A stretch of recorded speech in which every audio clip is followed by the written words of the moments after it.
ask this flippantly, but seriously, just because they're all... I'm appalled. I'm absolutely appalled.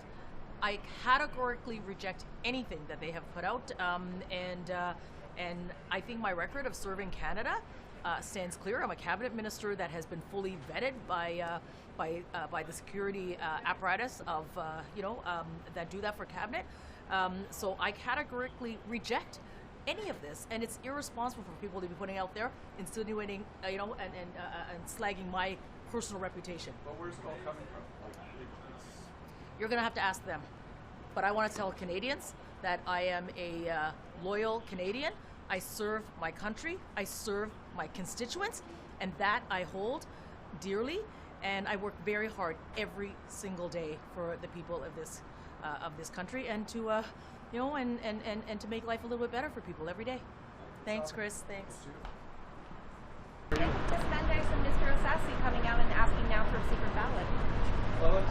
Listen, wasn't that yesterday? I haven't seen what they've said. It was last night, yeah. It was last night. They asked for a secret ballot. To me, I've made that clear many times. The decision falls with the Prime Minister. He's made it clear that he wants to lead the Liberal Party in the next election. To me, it's his prerogative, and I think we need to unite. So they need to stop trickling down out these MPs asking for a secret ballot. Should the dissenters just stop talking about it? I think at some point we need to move on and turn the page on this chapter and unite to fight the next election and offer a positive alternative to Canadians. Thank you. Est-ce que vous faites de Mme Mendes, M. Osasi qui demande un vote secret aussi? C'est pas fini, là, J'ai visiblement. pas vu ça ce matin, je vais être honnête. J'avais 2-3 affaires, puis j'étais même avec vos collègues qui On vous le dit, là. Non, mais j'ai pas vu. Écoutez, pour l'instant, là, je me prépare à faire des questions, mais on va se voir après. Je serai pas loin. Je ressors. Il va faire beau encore. Là, ça sort de la révolte, là. Ça continue. How are you? I'm good, thanks.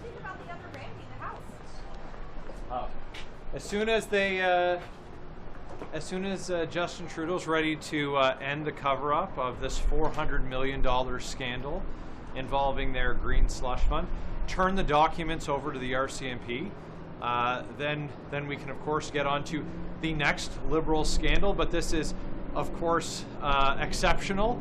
Quite the argument the government's making. There's been a crime. It's worth 400 million Canadian tax dollars, and instead of calling the cops, they want to call a committee. The information needs to go to the RCMP, and then we can deal with the next set of misdeeds of Justin Trudeau and the NDP Liberals. Thank you. How long will it last, though? Until Christmas? Until Justin Trudeau's ready to provide transparency and be accountable and turn the documents over to the RCMP. Thank you. Heard from the Bloc this week, they're going to try and bring down the government. You know, they gave them that deadline. The government didn't really respond in kind, you know. How are you guys going to be approaching, confidence votes? I don't really have anything more to add than what you heard from Jagmeet yesterday's press conference. For us, it's one day at a time, case-by-case issue. There's a lot of silly games being played in Parliament right now, but there's also a lot of serious work that we have to continue doing. Like, I'm a member of the Standing Committee on Public Safety.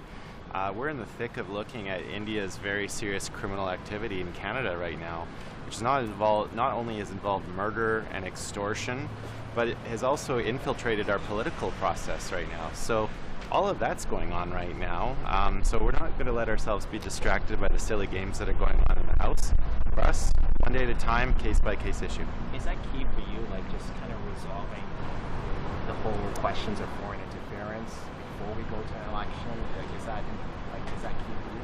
Well, I think for Canadians that are watching right now, certainly there have been a lot of questions raised. There's kind of a cloud of suspicion hanging over the House of Commons. We know that some members of the House, they've been implicated through the Hogue Commission report, the NCCOP report. I think foreign interference is an extremely serious issue. My ultimate goal as a member of Parliament is I want to give Canadians the confidence that when they're electing people, those people only have Canada's interests at heart. I think from what we have seen, our foreign adversaries see Canada as a low-risk, high-reward environment to operate in. And I think we owe it to Canadians to dig a little deeper. I know our security agencies, our intelligence community, they're still trying to come to terms with the changes that we granted them legislatively through Bill C-70. So yeah, I think a little bit more time is needed just to make sure that our democratic process is secure for Canadians to have confidence in it.